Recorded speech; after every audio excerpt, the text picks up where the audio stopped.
सर्वांना श्री स्वामी समर्थ. आजच्या या व्हिडिओमध्ये आपण तुळशीच्या विवाहाची कथा काय आहे हे पाहून घेणार आहोत. बघा, पुरातन काळातील ही एक गोष्ट आहे. कांची नगरीमध्ये महेश नावाचा राजा होता. तो राज्य करीत होता. त्याला बरेच वर्ष मूलबाळ नव्हते. त्यासाठी बघा त्यांनी बरेच वर्ष नवस केला. तेव्हा त्याला नवसाने एक मुलगी झाली आणि त्या मुलीचे नाव जे आहे त्याने मधुरा नाव ठेवले. मधुरा बघा हळूहळू मोठी झाली. आता बघा ती लग्नयोग्य झाली होती. म्हणून राजाने तिची जी पत्रिका आहे ती पत्रिका ज्योतिषाला दाखवली. तेव्हा बघा तिची पत्रिका पाहून ज्योतिषांनी त्यांना सांगितले की जो हिच्याशी विवाह करील त्याच्या अंगावरती वीज पडून त्याचा मृत्यू होईल. हे सारं ऐकून राजा जो आहे तो फारच दुःखी झाला. आपली एकुलती एक मुलगी आणि बघा तिच्या नशिबामध्ये असं लिहिलेलं आहे. हे ऐकून राजा फारच हताश झाला. यामुळे राजा फारच चिंताग्रस्त झाला होता. तेव्हा त्यावरती उपाय म्हणून एका ब्राह्मणाने मधुराला 12 अक्षरी विष्णू मंत्र जो आहे तर तो सांगितला. त्यांनी बघा तिला सांगितले की तिने नियमितपणे त्या मंत्राचा मधुराला 12 अक्षरी विष्णू मंत्र जो आहे या मंत्राचा नियमितपणे त्यांनी जप करावा. बघा, तुळशीची पूजा व कार्तिक शुद्ध नवमीला तिचा विष्णूशी विवाह लावावा असे व्रत त्यांनी तिला सांगितले. मधुरा बघा त्याप्रमाणे करू लागली. एकदा एका गंधर्वाने तिला पाहिले व तो तिच्यावरती प्रसन्न झाला. तिच्यावरती तो मोहित झाला. माळिणीच्या मदतीने स्त्री वेश घेऊन त्या माळिणीबरोबर तो मधुराकडे आला. ती माळीण म्हणाली, ही माझी एक मुलगी आहे. फुलांची रचना करण्यात खूप तरबेज आहे. तुला देवासाठी नाना प्रकारच्या रचना करून देत जाईल. आता तो जो काही गंधी होता मग मधुराकडे दासी म्हणून राहू लागला. कांची राजाचा पुत्र मुकुंद हाही मधुरावरती मोहित झाला होता. तो सूर्याची उपासना करायचा. सूर्याने स्वप्नामध्ये दृष्टांत देऊन त्याला सांगितले की तू मधुराचा नाद सोडून दे. तिच्याशी जो कोणी विवाह करणार तो वीज पडून मृत होईल. मुकुंद सूर्याला म्हणाला, तुझ्यासारख्या देवाला तिचे वैधव्य टाळता येईल. मधुरा जर मला लाभली नाही तर मी अन्न आणि पाणी वर्ज्य करून मरून जाईल. सूर्याने मधुराच्या वडिलांना दृष्टांत देऊन सांगितले की राजपुत्र मुकुंदाला तू आपली मुलगी दे. बघा, राजाला हा विवाह मान्य करणे भाग पडले, कारण कार्तिक 12 ही लग्नाची तिथी ठरली. गंध्याला हे सर्व कळले. तो फार दुःखी झाला, खूप दुःखी कष्टी झाला व त्याने ठरवले की लग्नमंडपामध्ये जाण्याआधी तिचा हात धरायचा. त्याचवेळी मेघगर्जनांसह विजा कडाडल्या. बघा, मधुरा जी आहे ती भांबावून गेली व ती बाहेर आली व गंध्याने तिचा हात धरला व त्याच क्षणी गंध्याच्या डोक्यावर वीज कोसळली व तो मरण पावला. त्यानंतर राजपुत्र मुकुंद याच्याशी तिचा विवाह झाला. बघा, तुळशी व्रताच्या प्रभावाने मधुराचे जे वैधव्य होते ते वैधव्य टळले. तुळशी व्रत जे आहे हे एक काम्य व्रत आहे. तुळशी विवाह करणे हा या व्रताचाच एक भाग जो आहे तर तो मानला जातो. या निमित्ताने कर्त्याला कन्यादानाचे पुण्य जे आहे ते कन्यादानाचे पुण्य लाभते असे देखील मानले जाते. एकदा बघा, शिवांनी आपले तेज समुद्रामध्ये टाकले. त्याच्या पोटी एक महातेजस्वी बालक जो आहे तर तो जन्माला आला. हा मुलगा पुढे जाऊन जालंधर नावाचा एक पराक्रमी राक्षसी राजा बनला. त्याच्या बघा राजधानीचे नाव जालंधर नगरी असे होते. दैत्यराज कालनेमी यांची कन्या वृंदा हिचा विवाह जालंधर याच्यासोबत झाला होता. जालंधर हा महाराक्षस होता. आपल्या पराक्रमासाठी त्यांनी बघा माता लक्ष्मी प्राप्तीसाठी बघा करून घेण्याच्या इच्छेने माता लक्ष्मीला प्राप्त करून घ्यावे म्हणून युद्ध केले. पण सागरामधून जन्माला आल्याने माता लक्ष्मीने त्यांना आपला भाऊ म्हणून स्वीकारले.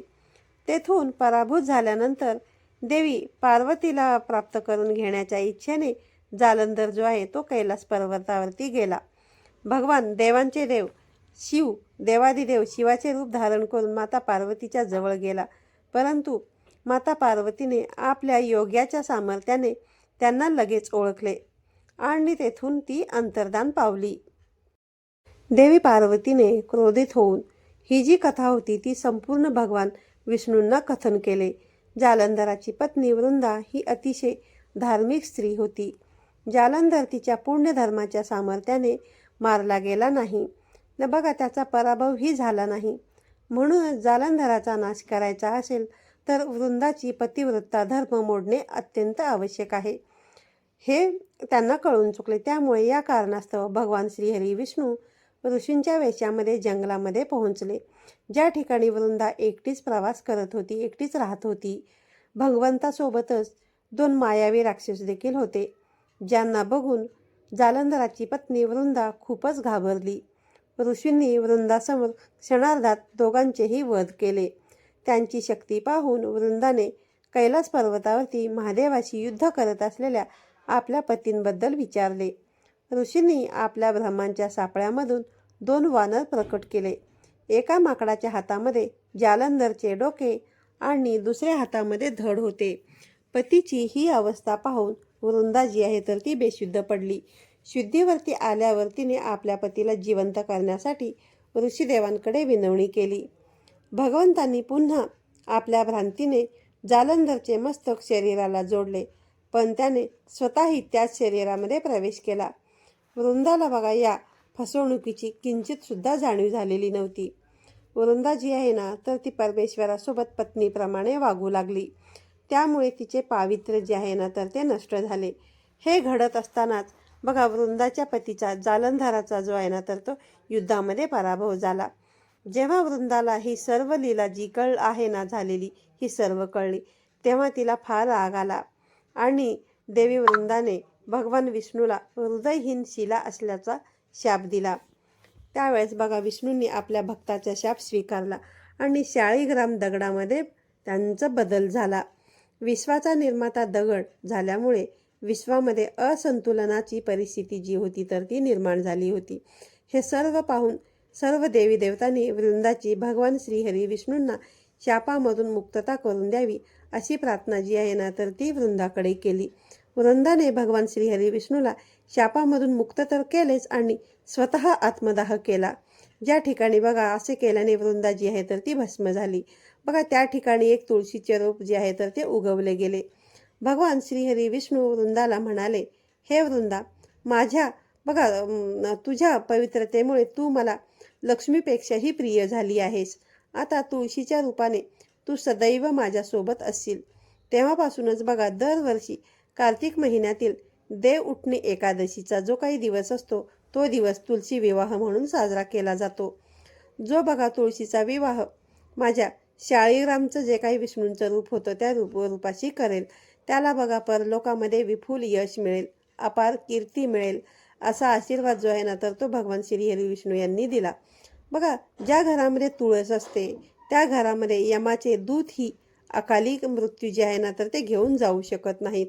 बघा मृत्यूसमयी तुळशी आणि गंगाजल तोंडात ठेवूनच बघा ज्याचा जीव निघून गेलेला आहे, ज्याचा जीव जातो तो सर्व पापांपासून मुक्त होऊन वैकुंठ धामला प्राप्त होत असतो. जो व्यक्ती बघा आपल्या पितरांसाठी तुळशी त्याचबरोबर आवळ्याच्या छायेमध्ये श्राद्ध करत असतो त्याच्या पितरांना मोक्षाची प्राप्ती होत असते. तुळशी विवाह म्हणजेच बघा तुळशी, पवित्र तुळस, वनस्पतीच्या रोपाचे शालिग्राम, तुळशीच्या वनस्पतीच्या रोपाचे शालिग्राम किंवा विष्णू त्यांचे अवतार भगवान श्रीकृष्ण यांच्याशी विवाह करण्याची प्रथा जी आहे ना तर ती प्रबोधिनी एकादशीपासून करण्याची पूजोत्सव करण्याची ही प्रथा पडली. भगवान विष्णू कार्तिक महिन्यामधील देव उठणे एकादशीला संपूर्ण 4 महिने झोपल्यानंतर उठतात, तेव्हा तुळशीशी लग्न त्यांचे लावले जाते. भगवान श्रीहरी विष्णूंना तुळशी ही खूप प्रिय आहे. तुळस ही लक्ष्मीचे स्वरूप जे आहे तर ते मानली जाते. त्यामुळे तुळशीलाच आपल्या घरातीलच कन्या मानून आपल्या घरामधील तुळशी वृंदावनाची, तुळशीचे रोप असलेल्या कुंडीची गेरू व चुन्याने रंगरंगोटी करावी, त्याला सजवावं. त्याच्यावरती बोर, चिंच, आवळा, कृष्णदेव सावळा असे लिहिले जाते. बघा बोर, चिंच, आवळा, सीताफळ, कांद्याची पात त्यामध्ये ठेवली जाते. कुटुंबातील जो कोणी करता माणूस स्नान करून तुळशीची आणि भगवान श्रीकृष्णांची पूजा करतो. नंतर त्यांना हळद व तेल लावून मंगल स्नान घालतो. तुळशीला नवीन वस्त्र पांघरायला घालतात. त्याच्यावरती मांडव म्हणून उसाची वा धांड्याची खोपटी ठेवतात. पूजेचे षोडशोपचार समर्पण करून विष्णूंना जागे करत असतात व त्यानंतरच बाळकृष्ण व तुळस या दोघांमध्ये अंतरपाठ धरून मंगलाष्टके म्हणून त्यांचा विवाह जो आहे तर तो लावला जातो. आजच्या व्हिडिओमध्ये तुळशी विवाहाची कथा तुम्हाला सांगितलेली आवडली असेल तर व्हिडिओला लाईक करा, शेअर करा. पुन्हा भेटूया अशाच एका नवीन आणि माहितीपूर्ण व्हिडिओमध्ये. तोपर्यंत सर्वांना श्री स्वामी समर्थ.